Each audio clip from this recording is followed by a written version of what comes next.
Let's take a look at some more of the channels that we have in our materials here in Cinema 4D. So I have a basic scene set up right here, and I've got my interactive render region working, and I've got it set on high. So I'm going to come down here and I'm going to create a new material, and I'm going to go ahead and double click on my material editor, drag that over here, and let's take this material and put it on the sphere. We get something like that. So first we have our diffusion, and it basically works by brightening and darkening the color channel. And this works really well if you've got a texture that you want to put on your object to make it look aged. So our luminance channel is the channel that you want to use for something if you want to give the illusion that it's illuminating light, maybe like a television screen in a dark room. If you needed that glow, then the luminance channel would be the one that you'd want to use for something like that. And by the way, you can not only put textures, but you can also put videos in these channels. So like I was saying with the luminance channel, you could have something that was actually playing a video and have it on the front of a TV in the luminance channel, and it's going to give the illusion that it's letting off a little light. But basically something that's emitting light from behind. Now if we go ahead and turn that on, you'll see that it brightens up considerably. All right, let's go ahead and turn that off. Now transparency, that does exactly what it says. Let's turn that on.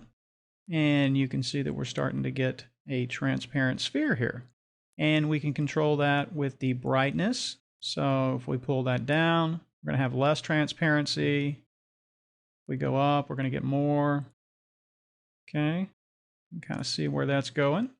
Now, if you wanted to get something that looks sort of like glass, let's take this back to 100%. And what you're going to want to mess with is the refraction. So if we take that to 1.33, and we start getting sort of a glass looking sphere here.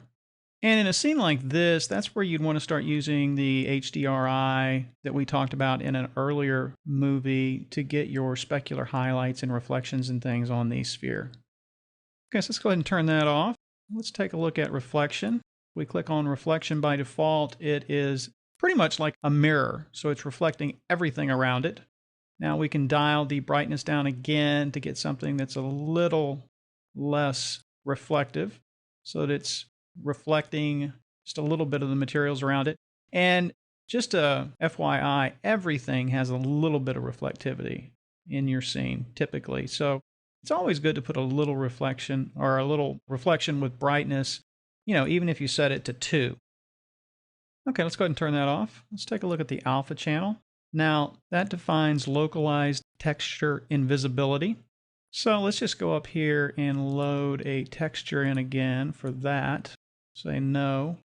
And then you can see wherever the texture is, we're getting some cutout or some alpha here in our scene.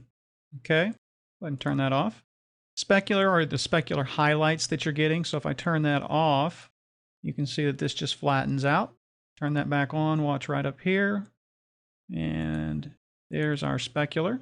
And we can control some options with our specular. So this is plastic. We could go with metal, colored. Let's go back to plastic and let's go ahead and pull these up. Make it very thin, and you'll see the specular changing here, one there. And take the height way up. And now we're getting some really bright specular highlights there. Okay, so the material editor is very powerful, and you can do a lot of things in here, and you can just spend days and days and days playing around with these. Another option that you have is the content browser. So if you come over here to the content browser, and let's just go to the beginning here. Now, depending on what version of Cinema 4D you have is going to depend on what you have available in here. But we go into these, we are going to have materials in these as well. So if I come over here and I click on car paint, then I've got all these pre-designed materials available to me. So if I just double click on one of these, then I take this and I drag that onto my sphere, then you can see I've already got this pre-made material, and I can double click that material and I can see how it's made. So this is a good way to teach yourself a little bit more about designing materials. And you can come in here and you can edit these. So you can just kind of see what all of these do.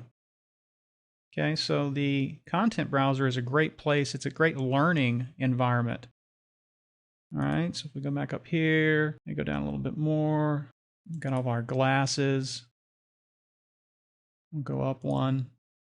HDRIs, indoor surfaces. We have metals here. So we've got all these great metals that we can use. Silver antique, that on there. Very reflective. Okay, so that's a look at defining materials and a quick look at the content browser here in Cinema 4D.